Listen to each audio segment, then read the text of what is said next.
أعوذ بالله من الشيطان الرجيم. بسم الله الرحمن الرحيم، وصلى الله على سيدنا محمد وعلى آله وصحبه وسلم تسليما.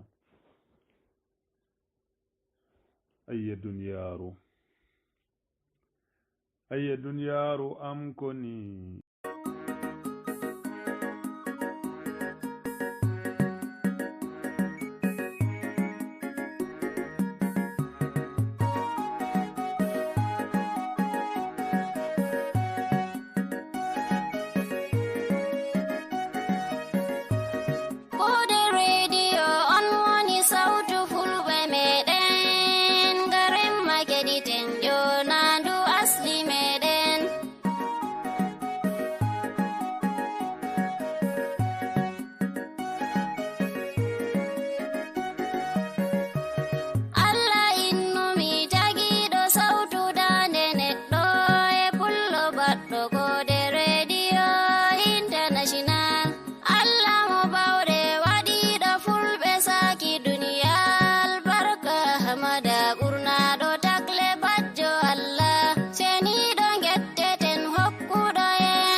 Islam abba men pula ku yendu inna meden Kode radio sautu men international.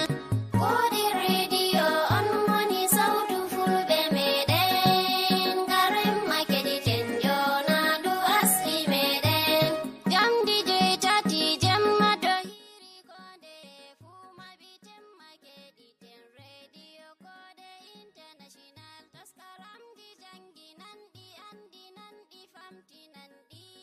Kode radio welnana fulbe international. Bapullo e woni fulado I horref international. Non Kode radio ludani fulbe international. Habaruji Kode radio chahidi labdi beldi ndeni fuye kediten sautu pulaku international. Kode radio on money sautu fulbe meden Garem makediten jona du asli meden Kime fulbe finatawa sudundurobe maube jango woni hirdende bacci do sautu Kode international. Durungol edemal jamudum risku siyasa duniyaru e famu dina ma kodo Kode international. Tariha baba men Shehu Usmanu bina fodio taskaram di beldi di fudo Kode international. Kedi temma famo yen wa inaya keji meden albarka taskaram radio Kode international.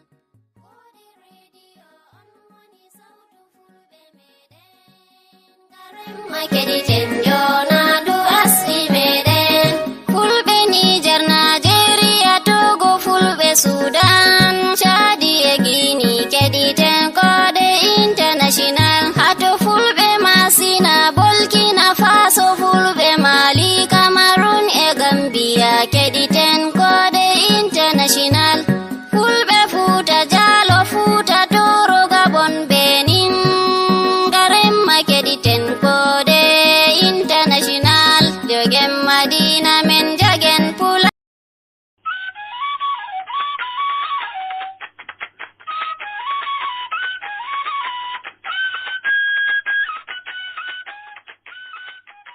Kode Radio International nangoyɗon daga Abuja lamorde lesdi Nigeria. Assalamu alaikum bandiraɓe fulɓe, barkamen e fottugo nder taskaram jaminɗi hande. Kode radio ɗo wadanon taskaramji diga jamdi 8 hanugo jamdi 8 e reta wakkati Nigeria ni jare Kamaru e Chadi. Min Muhammad Abubakar Bokos foɗantewol labangal taskaram jaminɗi hande.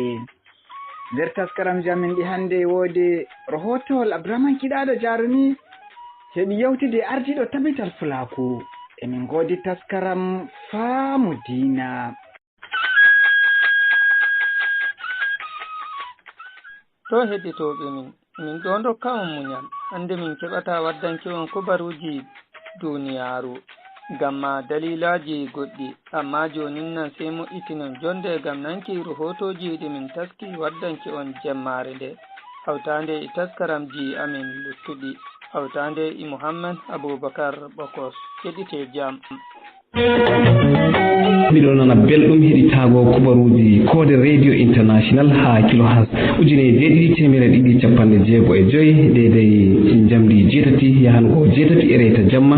agogo Nigeria Kamaru Niger enanta Chadi non bo jamdi 7 yahango 7 e reta agogo UTC. da rahoto diga diwal Taraba to Abdurrahman Giɗaɗo Jarumi yewtide ardiɗo Capital Fulaku Jonde Jam Foundation don lurra hakkunde fulɓe e haaɓe. No indema? Indam arɗo jaarega galdu national chairman Capital Fulaku Jonde Jam Foundation.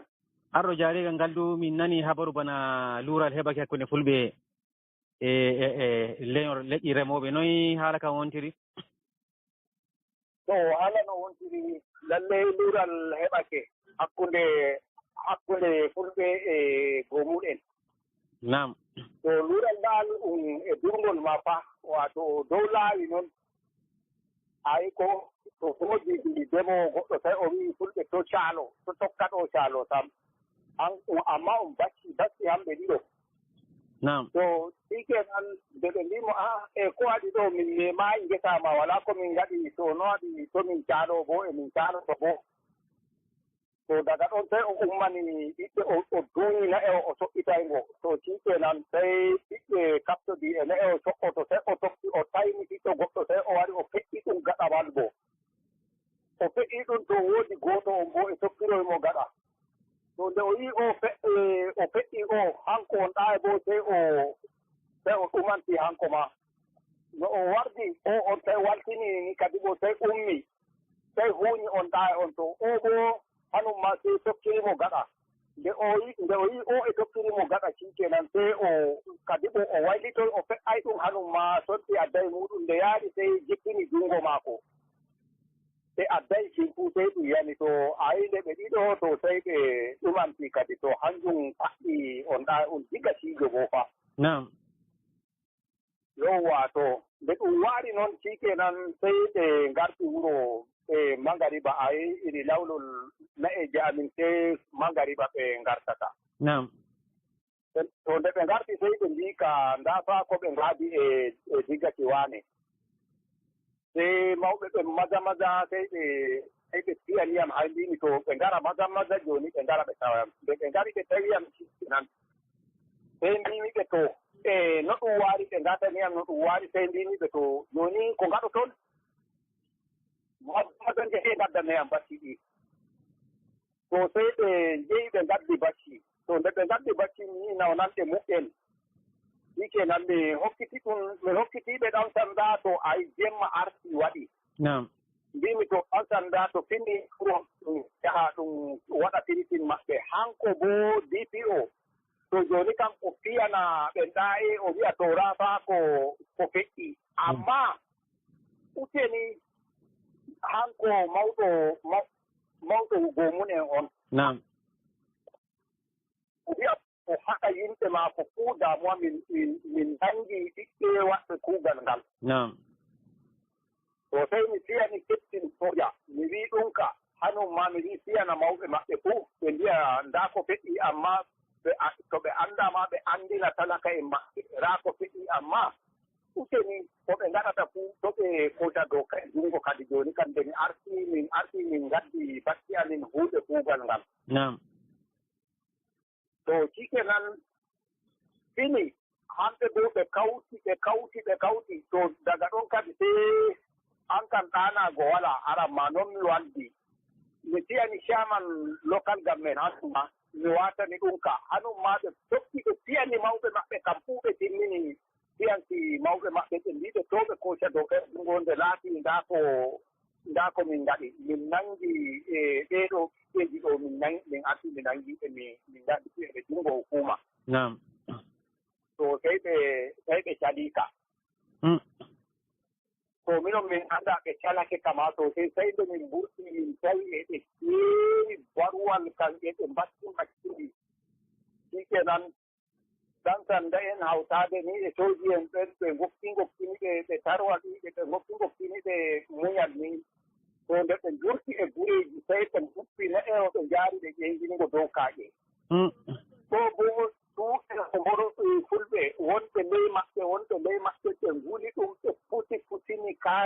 ngam ko ɗume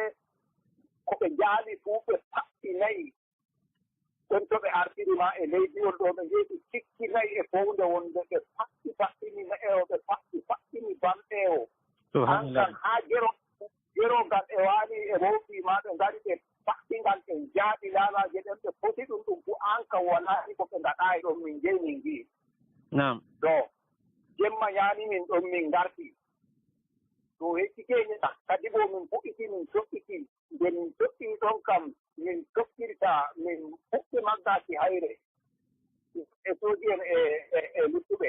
hamɓe kam ɓe pat ɓe doggii wuron ton gabaago o koo sonndu walaa ɓe doggii ɓe dilli to ton boo ɓe njehi dow hayre ɓe paɗti ne'eo pellel goo min tawi nagge 65 hay goo ɗiɗɗamɗi pat ɓe do'ii e leydi to min jottaaki toon ne'eo wongo ngo woni to amma jooni min ummiti mitin kadi bo e chairman local government min mbii minon kam hamɓe ɓen ɓe ngaɗa ƙoƙari ni haa jooni emin ñoƴƴi bacci amin e ɗon e fiide e mboya min kaɗiiɓe sukuuɗi min kaɗiiɓe ɗum faɗɗaɓe ɗum halkiɗiɓe hamɓe boo postmara o wimin to jooni useni o wondi e SNG jooni o waɗi ko ɗume useni nde emin ngoodi goonga taamin koca dow kay junngo minon ma min foftida e maɓɓe to min boo min holliiɓe taaɓe koca dow kay junngo to eɓe nanana min boo hamɓe derke en ɓen jooni min carkiti e mitin e alaji dammo mo gonduɗa jooni to Allah hoynu yowwa to ayi ko woni e Allah fo a fitina to mi faamuma ni hado hamɓe sukaaɓe ɓe caaloto wato nane ma nokkure burtol ko ɗum burtol ɓe kadi fulɓe saalaaki ɗon ɓe kadi way to ɓiɓɓe may laggira ɗon tan way ɓe giɗa o yiɗaade hanko o gooto ay lalle noon way hanko o yiɗa lalle ma eɓe mana mo fitina ay noon hanko noon kawo o ñamta on toon noon o way hanko nan ma duuɓe fulɓe bo e caaloro e nokkure nde to toɓe tokka nokkure nden ma on burtol bo fa to Allah hoynan en yowwa to ni ɓe ngaddira ni min haala kan to Allah ɓe ngaddira ni min haala kan noon to noon min ɗuma ko fulɓe ɓe ɓoɓe fuu ɓe kolli ɗum noon nawa a haala bonon dama ba nam to ayi ko waɗi ɓe to hanko arti tokki ɓiɓɓe may feɗɗiɓe sa yi feɗode nde ma e ɓaawo emo dogga ɗo gaɗaral bo ɗo o feɗɗi on ɗa e on ma to kadi hanjum waɗi hamɓe ma ɓe karani koye maɓɓe kadi to Allah hoynu to amin min getti arɗo jaarenga min getti yewwa machallah to Abdourahmane kiɗaɗo jarumi a yettama mino ka wala ko min poti min mbiya ay on arti on timmini Kode Radio International kam sey yettore tan sey yettore Allah accu on Allah wallu on Allah hawtu hoore meɗen Allah wallu ɗemgal fulfulde be pulako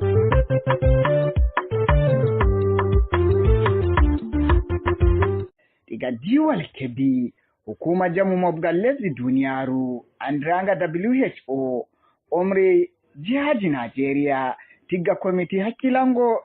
sewaku i Nigeria har hotol Malami Abubakar Bagu diga diwal Kebbi hukuma hakkilango jamu mobgal lesdi duniyaru jolloru ballal UNICEF wutinoy taskaramji tabbitingo sewaku hakkunde ummatoje lesɗe duniyaru musamman ma yebre Afrika wakkati ɗum atta lamargal en e birni Kabi wakkati ɗum wallifini taskaram kan en ɗum wangini wigo kala hakkunde lam pamari gonɗi e jaha Kebbi no gas e go'o ɗum tabbitina ɗum tiggi jaɓuri malla bo komitiji hakkilango sewaku nden bo e haɗugo futtol nyawuji layoji yago to ummatoje wakkati wata bayanu Rebecca Mrs alias o wangini wigo hukuma kanka UNICEF ni hukuma non latika e wallay haro tabbitingo komai ɗum naftiri ɗidaɗi ni kanji woni kala komai to laatu waɗi bu'e na e nattugo fertorgo nden bo cukalon pamaron kanon ma hakkilani ma musamman ndiyan paccan ɗan laatiɗan e ɗon yilo ko toye to en ɗum hakkilayi wadda nyawuji mawɗi laatiɗi ɗum magataɗi nder wakkati ngam majum ni ɗon tiggi komitiru hakkilango sewaku gon e hulam pamra gabagudo e jiha Kebbi wakkati lamar metugo komitiji ɗin horejo hulam pamra gabagudo Alhaji Aliou Sambo Zaga o noddi ummatoje wigoɓe kakkila didewol gol en ni accata suka accata mawɗo kala nangaɗo e ayɓe fuu yarata hitorde ngam majum hedde ko ɗum yara hitorde ko min taggitina waɗi filtorde muɗum ngam nanga waɗugo bu'e hana e jaari o wiƴƴi ni en ni hukuma UNICEF enen noon wallata nden bo ballal ngal en e tabbitina en ɓustugo seede kalketeɗe yaago ñaddorɗe malla bosirtiji ɓawa nden bo yimɓe heɓa e jamu hakkunde ummatoje feere feere Aliou Sambo on ni o yii ɗum laatike waajibu ɓe ɓurto e jaari ɓe kawta lamɓe dondonu hooreɓe adule diina islama masihinke en e bo gaɗoɓe caani lumoku e duroɓe ko toye ngam en heɓa nasaraku tabbitinke ɗen heeɓi sewaku hakkunde ummatoje. Gaskiya doka dole duk inda aka ce abu na al'umma ne sai an yi doka. Dokar gama mun zauna yanzu sama da shekara kusan uku mun haɗa wannan ƙungiya ta doka. O wangini wigo ɗum laatike waajibu ko ɗume o ane diidaɗi ngam tabbitingo ɗum heɓi nasaraku dow kala taskaram hu oye kanko darode makko andiɗo humalam pamara wala ko o watti yeeso tawi daɗugo wigo himɓe nangi wusnoygo laabi hakkillango jamu ummatoje oye tawi e jamu noon neɗɗo heɓata doggina ko dogginta fuu e gurna muɗum nder duniyaru oye nde neɗɗo daari gonɓe waali e sibitiji wala ko waddata ɗum de goo tawi dullere hakkillango jamu oye ɗumma himɓe ni wagare e halkay ceeɗe muɗum mere amma hoccata ceeɗe en yaara ñawdordu ɗum etta ɗum ɗum daara koye wannata ɗum to gam majum ni joni hedde ko noon heɓo ɗum wi'i kala ko moye joomu wuro tabbitina wiigo waɗi filtorde nden bo yalji muɗum fuu tabbitina e ɗon humta haajeji muɗum nder filtorde hana ɗum nanga waɗugo bu'e dow ate malla barwale koye kala nangaɗo fuu si fottay wato kiita ñakka e ga hukuma e ragare ni o noddi dow ardule diina ardule lumoɓe fama e duroɓe to ɓe goni fuu ɓe kocca taskaram ka en taskaram tabbitinka wallan yaago ummatoje o yii hukuma UNICEF ni wurtinoɗe taskaram kannon tan haɗugo waɗugo bu'e ni wagare hana e nettugo firtorde keɓtol gon ɗon Abakar Malam Bago dow e gaɗoji hoole Kebbi. To Abubakar Malam Bago dow a yettama diga diwal Adamawa nder Asawere salinde ɗum heɓi dasotral feere ha gallure lamorde wonde diwal Adamawa ko waɗi yimɓe cewtinta tati soyi yonki maɓɓe ha rotowol Sata Abubakar Ganye hawtani men. Asawere salinde ɗo on ni kubaruji feere iga diwal Adamawa andini heɓugo dasotral hakkunde le'i ɗiɗi wato hakkunde Lunguda ena Waja ha gallol lamurde ko waɗi himɓe hewtinta tati seytiyankeji maɓɓe lattake rahotol heɓugo dasotral ha gallol lamurde wara on titan wakkati duuɓi hewtinta ɗiɗi caleɗi laamu diwal Adamawa ena laamu diwal Gombe hawti juuɗe ngam yigo noon no faddata dasotral hakkunde kerol Adamawa enanta Gombe hakkunde le'i ɗiɗi bano ɗum ɗon no heɓa ɓoyma hakkunde leñol Lunguda enanta Waja to ko ɗume on waddi dasotral ɗam heɓi hakkunde wakkere ɗiɗon ɓen nde o wolwanno be Sara Radio Kode International wolwo be ɗemgal hukuma police diwal Adamawa SP Suleiman Yaya Nguroje o famtini dow wala dasotral hakkunde leñol Lunguda ena Waja bano rahotoji wancata halaɓe matotral andini ngam majum on o andini Kode Radio International laɗɗum dow ko fe'i ha gallol lamurde. To arani wala fe'ano fe hakkunde le'i ɗiɗi ngam ɗum diidaɗi andi woodi sewnde narral ɓoymano ko woni hakkunde le'i ɗiɗi bana Waja be Lunguda. Arani woodi debbo mo waɗo saafi on himɓe on o tuumi bana himɓe ha nokkore may dow ɓe halluɓe be karamaku to nde o tuumiri ɓe karamaku se o waɗi o surgi ɓe nden o ɓe latti ɓe hoosi doka ha nder jungo maɓɓe ɓe faɗɗi himɓe ɓe tumata ɓe nawni ɓe ɓawo ɓe faɓɓi ɓe nawni ɓe bo laati sababu ɗiɗo maayi hidde pinɗe goto daga ɓawo wari mayna so ɓe laati ɓe tati to laarugo fe'ano may commissioner ƴan sanda hokki umrore dow ɗum yawna ɗum hoosa jabruɗe atake bo hukuma rento yaaliri ɓe nangi bo tumeteɗo ɓe waddi mo yeeso hukuma min ɗo bo viɗita sababu be ko laati ha o yehi o waɗi kuugal ngal. lattake sankitigo kubaruji ɗi wala ha timeri laɗɗinki to nder ko ɓeddata dasugo dasotiral ha nokkuje feere feere nama Nigeria ba hawtande e luttuɗi lesɗe duniyaru fuu bano to siftiranno ɗum meeɗi fe'ugo ha leddi Rwanda hakkunde leñol tutsi e nanta hutu waɗi himɓe hewtinta 1,870 maɓɓe nder ñalɗe ɗiɗi ngam majum on ma waɗi nde wolwanno be Code Radio International SP Suleiman Yaya Nguroje wolo be ɗemgal hukuma police diwal Adamawa o noddi himɓe dow ɓe dayna yerdugo be kubaruji ɗi ɓe yiyata ha laabi matotiral jamanu lattake na kubaruji on fuu laɓɗum ba ngam majum bo o noddi sankitoɓe kubaruji ɗin dow ɓe dayna irnugo himɓe be nanta kubaruji ɗi ɓe sankititta ngam majum o ɓeddi wiki hukuma police diwal Adamawa tammi watugo gite dow irin sankitoɓe kubaruji ɗi wala ha timere laɗɗinki hawtande e taskingo jonde famtotiral ena famtinki himɓe dow kubaruji ɗi ɓe tigorta ngam yigoɓe dayni koye maɓɓe iga sankitoɓe kubaruji ɗi wala ha timere laɗɗinki. laarugo irin bolle caka ɗate ɗum umminta hakkilo warta fewre kanjum waɗi hukuma ɗan sanda lori hoosi jabruɗe ngam surga mawɓe be ɓiɓɓe adama ɗum wara ɗum hawta ɗum waɗa bana workshop ɗum volda ɗum matotira ngam ko moye anda aranni na kala ko a jangi ko dilaɗi ɗum a jangi ha dow laabi matateral ba a yerdata soto a viɗiti an bo vindowo soto a viɗiti a gasni gonga may hidde a vinda an bo mo watta sharing ko kuma a hoosa a yerɓina woɓɓe bo a viɗita a anda toye on gonga hala may toye ɗum bo ɗum ɗumi hidde ko a yerɓa to min waɗi bana ni aranni min hisnay ko'e amin dow waɗugo hukunci dow fewre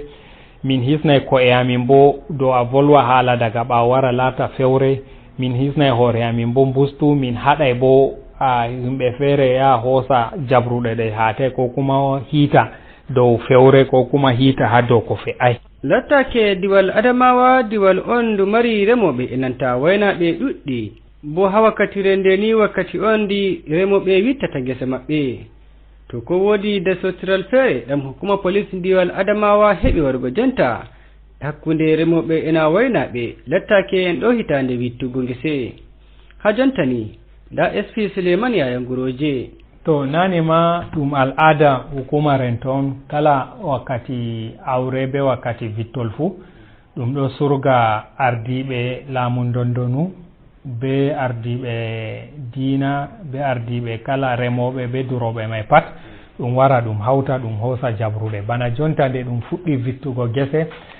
hukuma ɗan sanda ko wato commissioner jo yan sanda umri kala bature ɗan sanda je gundumaji pat ko moye yaha surga ɓe wara ɗum jooɗa go'o ni ɓe vaggina dow duroɓe ta yawna nastugo gese ngam ɓe vittiday ɓe vaggina remowo bo o yawna vittugo tata o acca ñamande ɓenda fayin oɗo acci dow soto ɓe wari ko ɓe nasti ɗum wadda fitina nden bo tatabre bo to ha bana ni may kaasi ha warti ko woodi vonnore to ta goɗɗo hoosa doka ha jungo muɗum o yawna o yecca hukuma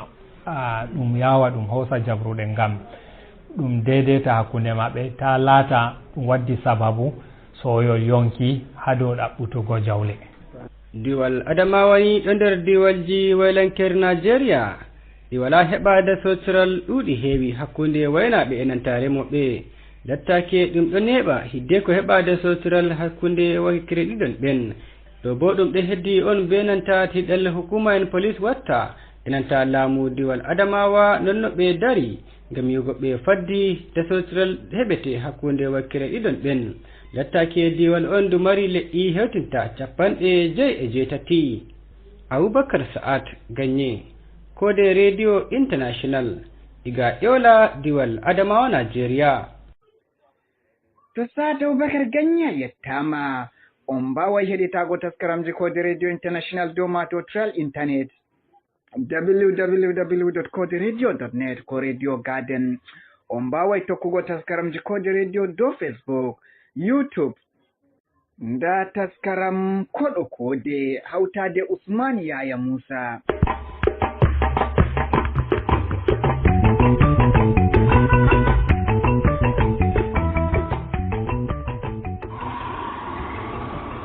koɗo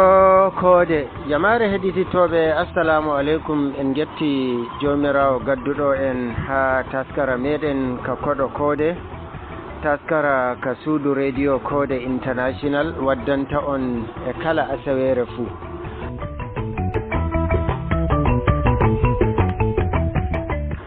hande ha zawleru nduɗo miɗo wondi e koɗo am ballitanɗoyam mi waɗana on taskara kan na ɗum goɗɗo feere ɗum kanko wi'ete malam Isa Fulata gonɗo nder gallure Maiduguri ɗo nden non o kaajuɗo kaajonowo fulɓe e dow fulfulde nden dokkowo mballa maako ko ndey dow ko larani sha'aniji fulɓe o yiɗa fulɓe e dow wolde fulfulde oɗon nder gallure Maiduguri ɗo o giiɗo naane o giiɗo keenya hande bo e o wonda ngam man bako min puɗɗa ha mi jaɓɓomo tawon malam Isa Fulata a jaɓɓama. Assalamu alaikum, mi jaɓi o malam Musa. Mashallah. Hande taskara meɗen ka hande ka laranan jonde duniyaru no wontiri bedo caɗele ɗe gontirɗen ɓoyma mi andirinoma filu wato sorugo kuje nyamdu ha lumo custom nden e kujeji ɗuɗɗi amma jotta sai ɗum laati na non gamman mala Isa ɗume mbi'ata heɗititoɓe dow saɗirmaji gontiraɗi ɗi hande? Assalamu alaikum. Nden kam mi ɗon fila ɗereji e custom ɗo kaya kuje kam fof alhamdulillah waɗi to hande saɗirma waɗi pat lumo salori ɓe gabbi ɓe ummini lawol ɗo ɓe ummini min keɓata soggo seɗɗa seɗɗa gam hande jotta bo mi hooci pilu ndiyam mi ɗon waɗa moya hande kay ɗo nder jikko l'école kuma lalle kam mi neeɓi ha ɗo may nder Maiduguri ɗo. To mala Isa a wawan wiigo heɗititoɓe duuɓi noyi ma bo diga hitande nde nastuɗa gallure Maiduguri? Mi wari hitande mi wari ɗo Maiduguri mi rakkata to goe hulde amma e Hawsare ɓe ɗon nasaran koye ɓe ɗon ɗum 1978 mi wari ɗo Maiduguri hitande lumo hengo hiite wuli ɗum to mi wari ɗo mi waɗi kuuɗe kam tur tawi ɗo mi laayi mota seɗɗa goo kuma mi huwi lumo kuuɗe ka alhamdulillahi ɗum ɗo nder Maiduguri ɗo kam mi neeɓi hande daga 1978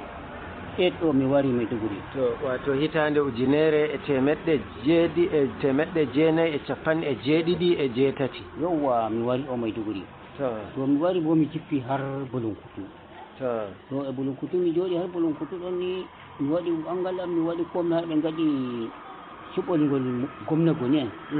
to ñande gomna goni o ñande o suɓi minde ñande mi waɗi ɓangal aranal ñandere woore to diga ɗon mi jooɗi de ɓe 1982 wona mi rakkata yewtugo ɗum e fulfulde 1982 mi rindi diga toon mi warti ɗuma mi warti nder ngomari ɗo ngomari costin ango no wiyata London to mi ɗon jooɗi kam har jonta ni miɗon joni jomum ɗon ɓawo wuro Dembe ɓe mbiyata wuro Dambe to fulɓe bo ɗon mbiyata wuro Lukke ɗon mi woni jonta to jonta kam to woodi e mala Isa larango ɓoyma ngendam e gurdam ɗon no hoyi jotta ko fondi ɗum e wakkatiji meɗen ɗi hande ɗiɗo ɗume darɗa nden noyi ɗum wontiri? To ndenno kam ko waddi hande saɗirmaji hande ko waddi ɗum ayi en remata hande mi remata e ɗum remi ma a haɓata hosuki kaya maɗa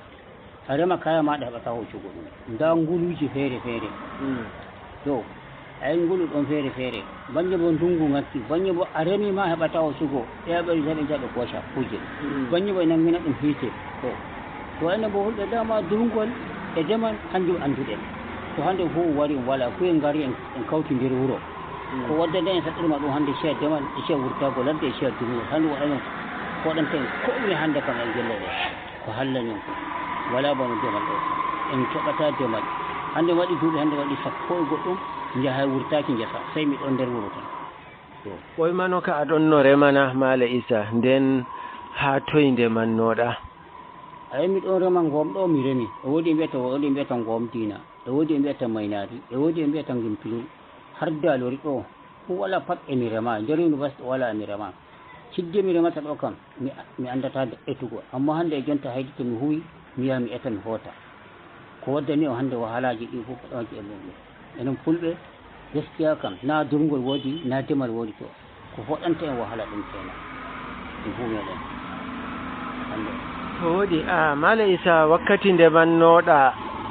nde ndemannoɗa be jonta nden wakkati ndemannoɗa man ɗume be ɗume ndemata nden sana'aji do ɗiye be ɗiye gannoɗa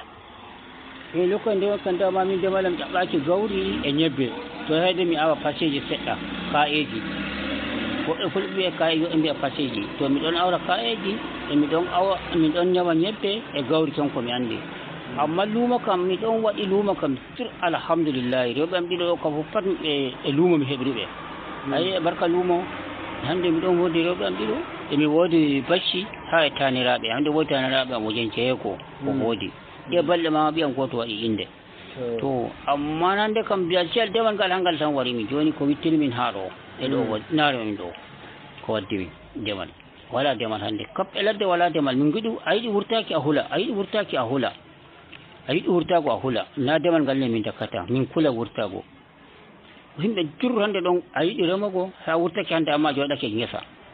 ɓe nanguma ɓe mbima hayta hokki kaza to ande wuuro maɗa accayi dala accayi to a wiɓe hokka million go to ittata million go ko haɗɗumi hande demal kenan hokkimi wahala ɗum to wallahi to woodi jotta ba jonde wuro Maiduguri wurtotoɓe ndemoya asi kam wala rento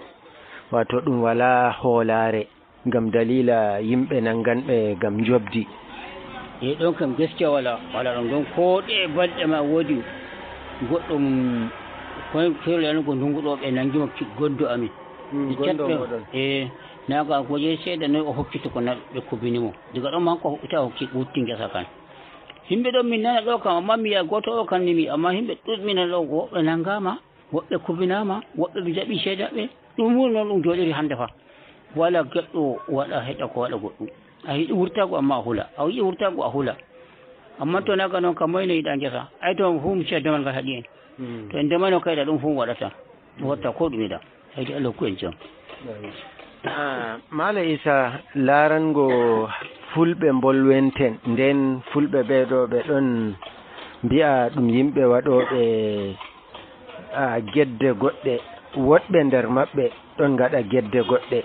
ngam man ɗume nodditirta bandiraɓe fulɓe nda jotta an be larango pilu maɗa fuu wonnake luumo maɗa ko ɗume maɗa wonnake halki tilfi amma be noon fuu garɗa ɗon huwa kuuɗe sembe ngam keɓa no gurna hoorema e noy nodditirta bandiraɓe meɗen fulɓe luttuɓe so fulɓe ko hani goɗɗum ɗum fana ɗum fulɓe amma e woodi fulɓe amma fulɓe ɓen ɗum rabanoɓe waɗoɓe feere hande heɓe gaɓe goɗɗum nana fulɓe duurato to ɓe nangawa ma tawata ɗum fulɓe to keeɓi pullo goto ɗiɗo ni sikkena amma mi tori derɗiraɓe am fulɓe ustani no on nawri fu e garen kawta hoore meɗen en gema en durol enen kan dama fulɓe ɗo annduɗen durgol e dande banda hanjum wala ko annduɗen enen fulɓe hande ayi taw wurtake ɗum seɗɗa ko goɗɗo e waɗi ɓalde wonnere tawi ay ɗan fulani ne ɓe ɓornake toggore fulɓe ɓe kooci toggore fulɓe ɓe ɓornake to ɓe kadi ɓe keedi goɗɗo henana fiimo to goɗɗo tawi ami ɗuɗone ma na fiimo ɗuma o annda hamɓe ɓornake toggore fulɓe iriɓe ha hoto e mbiyata kare da wutsiyar rago to ɗum hanji ɓe gaɗanten hannde fu pat humnama fulɓe to keɗi pullo goto nder maɓɓe ni hannde ta nangi pullo goto a tawi kemɓe pattina ɗum fulɓe amma heɓe ayi fulɓe amma mi tori derɗiraɓe meɗen fulɓe usseni en kawta hoole enen man jooɗo ko gurtinɗen koye meɗen ko ɗum ɗumanto en usseni mi hoɗoro kono nodduken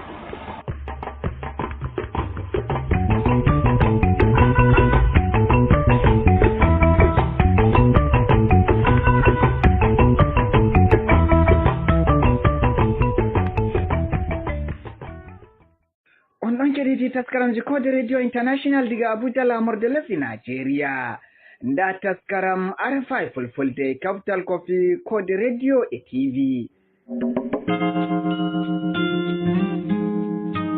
kiwal taride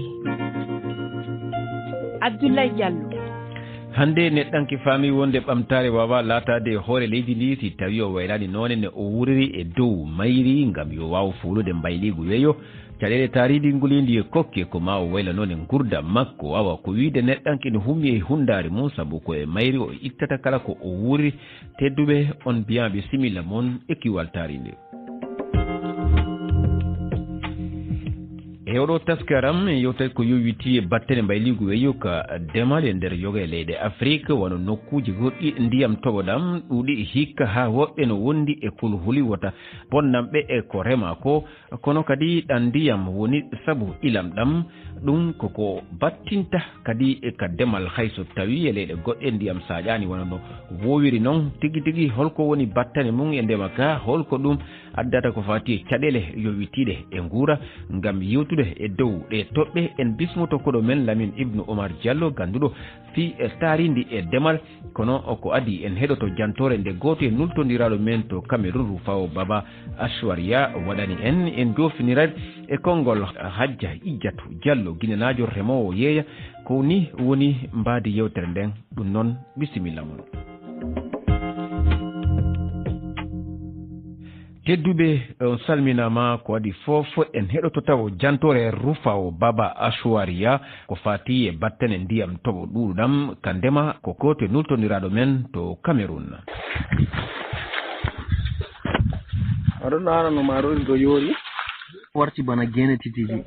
lewru joweetatabru hitande ujunnaji ɗiɗi e nogas e nayyi ɗum lewru on ndo jitittake ha hakkiloji remoɓe nder diwal wayla leydi Cameroun wi'etendo loddo haɗo andandu be ɗuɗoral toɓo hitande nde ɗum laatayi ban ko ɗum wowi be hakkiloji ummatore généralement ɓurna ha ragare lewru joweetatabru min ɗon no ƴakka butali amma bana hikka ɗo min meeɗay yiigo banni hunde on ko jaani bonondaji kewɗi ha awre gal diwal woyla e hirnange leydi ndiɗo laatiɗe bo ɗum diwe marɗe babeɗe gese cembiɗɗum yaaji remowo e hoorejo ha kawtale remoɓe biyetengallo Sokopomak to gallure Gashiga yende ta'i kombi asaweje tati ha yahango 4 ndiyam dari ɗo e ɗum impacti wato ha ko larani demeterleji amin en biyan ko himɓeji asnini pamarum man waɗan kase 30 ha kase 100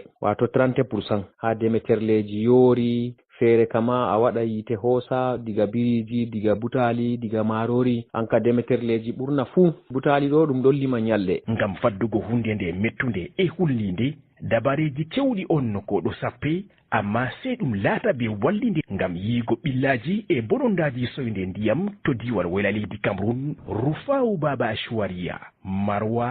RFI wona no haalis onen noon e gardiɗi konngudi amen en bismoto hannde Lamin Ibnu Omar Lamin caggal nde salminmami holko mbayligu e wawata battinde hikka ko yiya ko kadema no selli e no lolli ko golleji neɗɗanke woni sabu mbayligu weeyo ngon battane mbayligu weeyo ngon ka demal men hikka fii heɓugol nguureji men ɗin ɗum hino fecci pecce ɗiɗi ranere nden ko sengolorra ka ka sengolorra noon nde waawi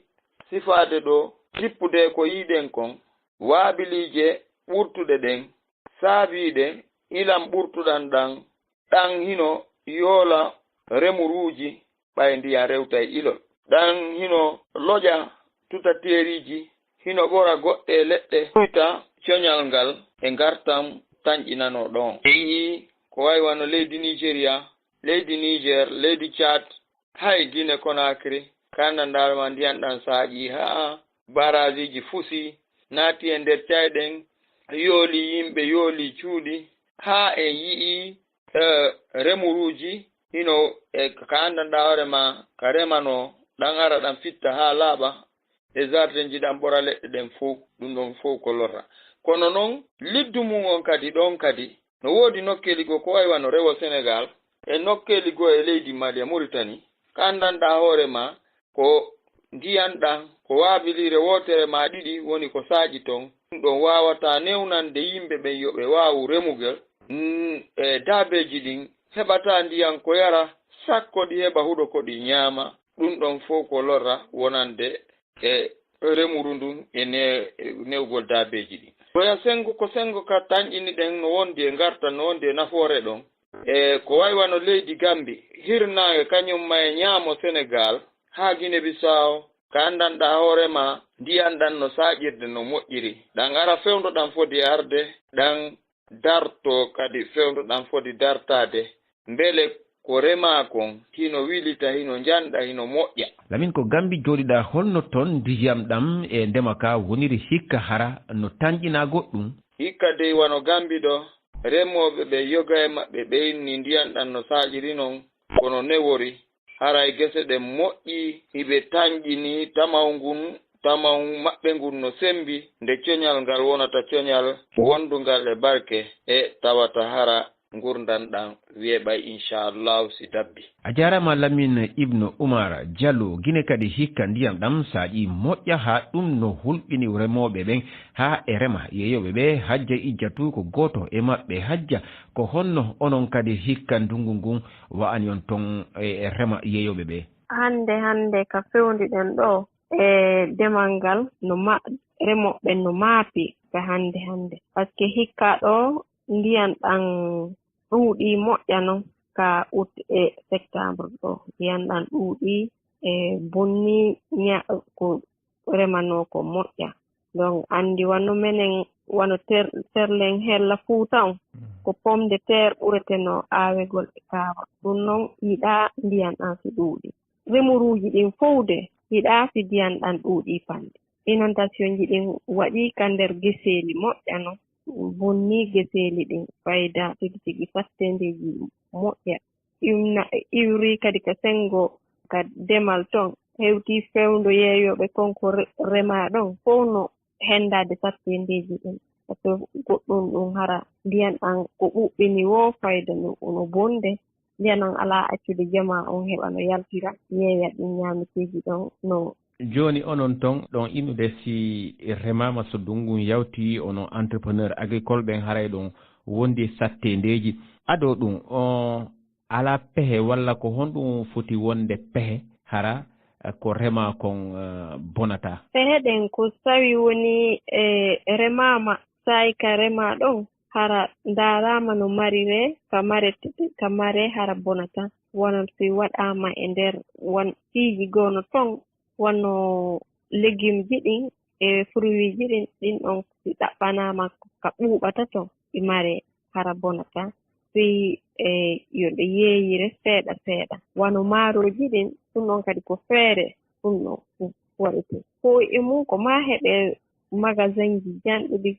gaynete ko magasin de stockage si yo woni ka wulata woni ka ɓuuɓata hara ñameteji ɗi waway wonde ɗon tranquille hara bonaɗo. Aɗo ndungu ngun o mijino si pehe ƴetteteɗen wano si ndiyan ɗan ɗuuɗi hara ɗum to soñju jama on toon to tampi remoɓe ɓen? No andi ndungu ngun hikka ndungu ngun wowi tigi jama on no wowi ƴettangol pehe no andi o saayi ɗo no wawi remugol ƴetta no woodi produit ji kadi e woweteɗi pompede kono e ngal ɗo no yiltodiri saayi on no yiltodiri ka jama on miijinoɗon ndiyan ɗan aray ndiyan ɗan arali on saayi ɗon ka jama on miijiɗon ndiyan ɗan ko ɗon ɗan ɓuri ɗuuɗugol noon ko ɗum ɗon ɓuri soñjugol jama on ndiyan ɗan ko retardi kon jama on ka miijinoɗon ndiyan ɗan aray arali on tuma. A jarama Hajja Ijjatu Diallo.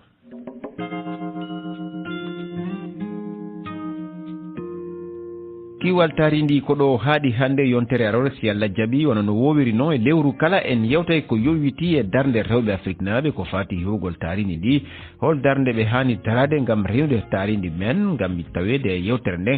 nelde miijoji moon gardine inde moon e nokku mo jooɗi ɗon noddirgal ngal ko kowal temeɗe ɗiɗi e noggayi e goho capanɗe jeeɗiɗi e jeegom temeɗe jeego e capanɗe nayyi e nayyi sappo e ɗiɗi e capanɗe jeeɗiɗi e jeego mi ɓamta kowal temeɗe ɗiɗi e noggayi e goho capanɗe jeeɗiɗi e jeego temeɗe jeego e capanɗe nayyi e nayyi sappo e ɗiɗi e capanɗe jeeɗiɗi e jeego hito ngo wata yewtu silmaji nayyi hiɗon wawi yitugol nde yewtere ka hello amen facebook RFI fulfulde hiɗon wawi kadi tawde nde ka twitter men RFI fulfulde kiwaltari ndi hande kadi gasi on jarama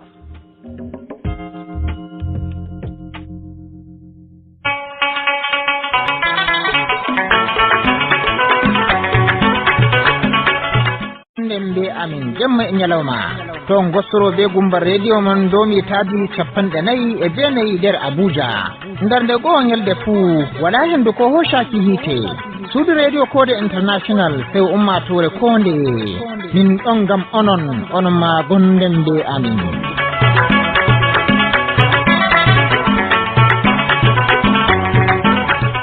to ha taskaram faamu dina hawtade Modibbo Hamma Adama Jada.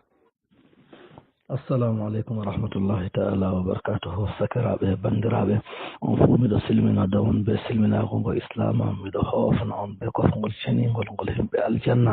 miɗo yalana en pot hayruji ɗuɗɗi daga to jamirawo rabbul izzati wal jalali alhamdulillahi en getti jamirawo ɗum hande jumɓare ñalawmare wamde teddunde tilinde ha islama nde annabijo men sallah sallam volwi daraja mare be teddugo mare ha wato hadise muɗum jamirawo rabbul izzati wal jalali waddi haala mare ha alqur'ani deftere seninde o hokkinde suurawol guɗa hangol wiyete suratul jumu'ati allah laamiɗo rabbul izzati wal jalali o yecci ko hani ɓi adama waɗa ha ñalawmare jumɓare ɗo daga fuɗugo nangue ha mutugo nangue ko hani dede ɓi adama waɗa loncita fof o woli ɗum ha nder suurawol ɗo nden annabijo men sallllahu alih wa sallam wolwi ha hadisol ko handi ɓi adama waɗa fof ha nder ñalawmare jumɓare ɗo dedey daga wato fuɗɗo alamisa jemma jumɓare ha wara nangue jumɓare ma ha jumɓare jemma asawe pat ɓurnaɗo takle wolwi ɗum ha hadise ngam tilmugo majum e daraja majum to kanjum woni ko wajibi dow meɗen en daro en hakkilana ɗum en huwa ɗum en heɓa hayru duniyaru be lahira ɗo nder majum ni en dara en hakkilana juulugo farilla allah umri en farilla jumɓare hannde ya allazina amanu zanude lissalati min yawmil jumati fas'aw ila zicrillahi en giiwa en ɓorna limse men boɗɗe en fawno en ngaɗa urdi en jahi lawa bo julurde to en jahi bo en naafa to en naafi en to en tawi Modibbo ɗo waaso en keɗita waaso haaliban ɓe fastirana en khutba liman kafir liman yetta to en tawa Modibbo bo ɗo bo en ɗon jokka ibada men en ɗon naafe en ɗon janga alqur'ani en ɗon tasbina ha liman wara en juula to en juuli en timmini nden en koota ci'e to en hooti kadi mo hooti fu bo naafa darɗe ɗiɗi hanje wiyete ratibatayil jum'ati hadis o sayda maymuna wiya nabijo sallallahu alih wa sallam kala nde jumɓe hooti fuu naafan darɗe ɗiɗi ratibatayil jum'ati to en hakkilana ɗe nden annabijo on sallah sallam o looɗi o solni en ha nde ɗo ɗuɗɗingo ibada o wi en allah ɗo mari wakkatiyel allah ko ɓi adama tongo ɓi adama fondama be magel tori allah jaabay to en ɗuɗɗino ibada ɓe ñukkini ngel ngam heɓa en tiiɗa be ibada be torde allah hawa ñannarmare ɓe fuu to en daro en tiiɗo be ibada be ngam en keɓa hayru en heɓa jaɓanego en toro allah bo hande ɗo ɗum ñalawmare jawabu to nde sali se asawere metore mo allah hokki jamu e juutal balle ngam majum en daro en toro allah haajeji men fuu allah on ɗo oɗon mari wato o yiɗi bo torego enen ɗo allah en torata na en toran jeyaɓe allah en tora allah allah hokka en allah oɗon mari o yiɗi torego mo toratamo allah yiɗa ɗum to ko moye torata allah ɗo torata himɓe allah wañamo allah yiɗamo allah hokkatamo ɓiɓɓe adama en wañamo kanjum waɗi annabijo sa sallam o yeccen ha hadisol o wi ishad ani duniya yuhibbuka allah wasat fima aidi nnasi yuhibbuka nnasu o wi fiitun wañi duniyaru allah yiɗe ngam duniyaru na ko ɗume ha allah bana en tawi ha hadisol to duniyaru heƴino wilowo cufu ha allah dake fero heɓa yarande ndiyam to nden annabi on sa sallam o wi fiitun koni e juuɗe himɓe wato himɓe bo yiɗe ngam ɓiɓɓe adama yiɗa torego ko goɗɗo mara jawdi ba iri ndi qaruna ko o mara calaje baɗe irama zatil imadi saare may ko nde ñiɓira bano en tawi modi wata siru nde ɓe tindinimo aljanna o wi o ñiɓan bamare duuɓi 100 mo hande sina mimari yin building engineers be architecture ɓeɗo ñiɓande ɓe ñiɓi nde ɓe timmini ɓe waddanimo laakile mare ɓe waddanimo laakile mare ɓe timmini o ƴumman o nasta nde kangeri e shardi e luulu uri e yaɓuturi e sabar juduri ɓe waɗanimo vila mako ɗo o wari o nastan nden Allah halkiɓe ɗo to ko ɓi adama mara calaje bamayi o mara jawdi baɗɗume amma wato o yiɗa torego to a torimo ni ɓernde metti to kanjum on Allah yecci en annabijo Allah yecci en en gurta haala ɓiɓɓe adama en en tiita Allah takɗo ɓiɓɓe adama en en toramo o hokka en to hande jumɓare ɗum yalaware nde o jabata do en toramo haajeji men fuu o reena en kala bala o be masiboji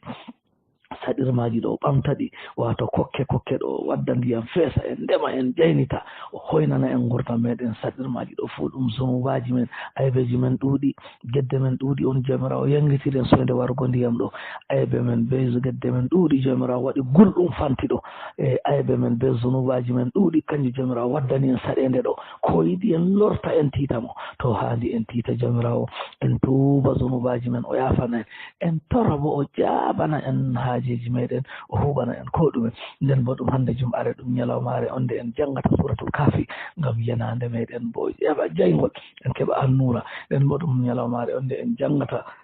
dede salatu ɗo annabijo sa sallam en ɗuɗɗina salatu ɗo annabijo ɓeddan imanu salatu annabijo sa sallam ɓeddan kulol Allah o majum hande ɗo annabijo umri ha nafsi hadisewol ngol Bukhari be Muslim waddi khayru ayyamikum yawmul jum'a فيه خلق آدم وفيه تيب عليه وفيه أدخل الجنة وفيه أخرج فيها وفيه النفخة وفيه الصيقة فأكثروا علي من الصلاة فإن صلاتكم علي معروضة فإن أكثركم عندي صلاة أقربكم عندي منزلة يوم القيامة. النبي صلى الله عليه وسلم أوي وأتو نيلا ما رجل واملي بماري الله تجي النبي آدم وحكي ما قل تجي النبي آدم يندي جمعة دو ngam wato ɓiɓɓe Adamu kanjum wato ɓe ndewa Allah kanjum waɗi o farliɗini jumɓare dow maɓɓe hikima may ngam ibada na ɗum Adamu jumɓare tagana to ɓiɓɓe Adamu pat bo ko ɓe ngari ɓe huwa duniyaru ngam ɓe rewa Allah wa ma khalaqtul jinna wal insa illa liya'buduni ma uridu minhum min rizqin ma uridu an yudimun inna Allaha huwa ar-razzaq dhul quwwati al-matin Allah tagi en waddi en duniyaru nga e ndewa Allah tan to ɓiɓɓe Adamu ɗo ɓe rewra Allah ɓe none ibada je kamala kanjum woni Allah farliɗini jumɓare dow meɗen ñalawmare ma nde ibada tan daga jotta fuɗugo nange suurol mai ma wato ɗo senna sennoje jomirawo enen modi ɓe wiyen en senna jamirawo ba suratul jumu'ati na fuɗɗiri sennugo Allah na enen bo en senna Allah ngam ko Allah tagi yusabbihu lillahi ma fi samawati wa ma fil ardi kala ko Allah tagi fu ɗo senna Allah enen ma en senna Allah hande ɗo ni ɓe modi ɓe wi en taaɓi adama ngakka subhanallahi wa bihamdi subhanallahi alazim ɗo ko kanjum ni hayta ngakka temerre ko bo yahugo ujunere ko waɗi ngam hadith al-Bukhari be Muslim muttafaqun alayhi annabi min wiya kalimatani khafifatani ala lisani thaqilatani fil mizani habibatani ila rahmani subhanallahi wa bihamdihi subhanallahi alazim to kanjum waɗi en waɗa en dede en senna Allah aran sura ha wakkati dede to zawal waɗi zura waɗi ɗo bo en yaha en giwa en fauna en ɓorna en dilla jumɓare en jumɓa to fa iza qudiyati salatu bo fantashiru fil ardi wattaqu min fadlillahi to jumɓa timmi bo mallum mota ɗo jangina mo butit maɓɓita shago wato fildude muɗum dilla lumo dilla ko moye tefa halal en tawi ha nder defte hadise modi ɓe wi en Allah on hokki izini ko moye wurta tefa halal ñande jumɓare ɓawo jippugo jumɓa kala mo filata ñande jumɓare ɓawo jumɓa fuu o heɓan riba ko durowo ɗum heɓan barka ko lumo ko moto ko mota ko wato shago ko kala none fili ko a hebrata kasbul halali ngam a hebra halal a sudda hoore ma asiri fuu ta waɗi ɗum ñande jumɓare ɗo ɗum barkiɗay nden ha ragare suura wala ragare ñalawmade Allah wi waskurullaha ngaɗe zikiri kanjum en ɗo bo en kawta en ngaɗa zikiri en inna Allah feere ma wawan a jooɗa a waɗa ha nder suudu a wawan bo a hawta be jamare a julurde Allah on hokki izini ha o wiyata dede waskurullaha kasiran ɗo to a yiɗi a jooɗi feere feere mama hadisol wi ana jamirawo wi hadisol qudus ana jalisu man zakarani to man zakarani fi nafsi zakartuhu fi nafsi to a wurti a wari nder jama'are kikiɗe wakkati nange ɓaɗi mo to goon hawti ha julurde ɗo bo a waɗi a naftiri be hadisol man zakarani fi mala'in zakartuhu fi mala'in khairu min mala'ihi to kanjum waɗi en hakkilana zikiri jumɓare en hakkilana salatu annabiyu sa sallam en hakkilana ibada en hakkilana janngo suratul kafi en hakkilana dewe pat ngam en heɓa hayru duniyaru be lahira nden bil idafati bo en ɗo ha nder lewru zulqida lewru mawndu teddundu tilimndu ha nder lebbi fuu ndu hayruji ɗuɗɗum ha maaru to en waɗi minti jeenayi ha dilla leppol ɗiɗaɓol deuxiéme vocal to haragare ndakimi dina. أعوذ بالله من الشيطان الرجيم بسم الله الرحمن الرحيم وصلى الله على سيدنا محمد وعلى آله وصحبه وسلم تسليما.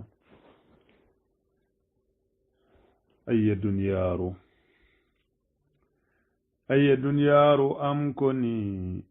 سجرم دي أحبني ويندفو واد سلمني وسوين ولا صلاة يوم حقيل أمفنو fiɗɗutu noppi mananu geto kam tum e nder konu nder jurumɗi oɗon fala peto duniyaaru kaytoma e ko yurmi e piijima yande fuu beeju handema e kiiɗata wowa bo wala tara filta a ɗuɗɗini sobiraaɓe a ɓillani gorgiraaɓe a sukkani o matimmay o yaagala ko a welni a welnani inde ma saare hiddeni mojo suklirma jammini goytinooru fiya tola nda ko yurmi e nyalɗe ma iri weeti aɗon numa hooseteɓe aɗon lima wayna ɓe esta ɓe jala wayna ɓe esta ɓe jala. Dr. Hafiz go toy woni dilli ha yimɓe yengini yaadu mum yurmi hulɓini gongana jaafi koko wela yaadu mum yurmi hulɓini gongana jaafi ko wela ikkuɗon ɓoosi wawkini non ɓe potti ɓe tindini moɓi fannuji wallini ɗuɓi bo andu dey wala moɓi fannuji wallini ɗuɓi bo andu dey wala dilli noy ɗalari yimɓe mum sey jurumɗi wala ba mum roɓe non saaro jawdi mum fuu e ɓiɓɓe sela ɗala derɗirawo a andina goto fuu yerdata fina dilla acca ko ardina dole tan ammana yela sobirawo mi hattima laabi jangirde fuu e ma ko ɗume holla batte ma noy ka wari njaha ɗala a jaɓɓitay sam a dillitan adama bo a jaɓɓitan ko ɗumejum a sawritan yurmi ha heewi ɗon ila Allah jawmam a tedduɗo yafanam dokta ɓurduɗo ɗum Muhammad o timtuɗo modi ha wartikal hala Allah am yurmu enɗumo faabo ɓikkoy a hinnamo nder jinanuji natnumo siwtoyo fofto noon yela min bo jawmam a yaafayam kinnoɗami a suurayam nawɗi waade a hisnayam moytanam geddeta fela rooɓe am fuu a moƴƴa ɓe gondi fof moytu reenuɓe ɓiɓɓe am Allah riskuɓe barka noon ande haa mala dinal islam ɓe laɓɓina kuuɗe maaka ɓe camɗina haa ɓe eeroɓe jammina Allah nda torde ta sala saaro en am a yaafa ɓe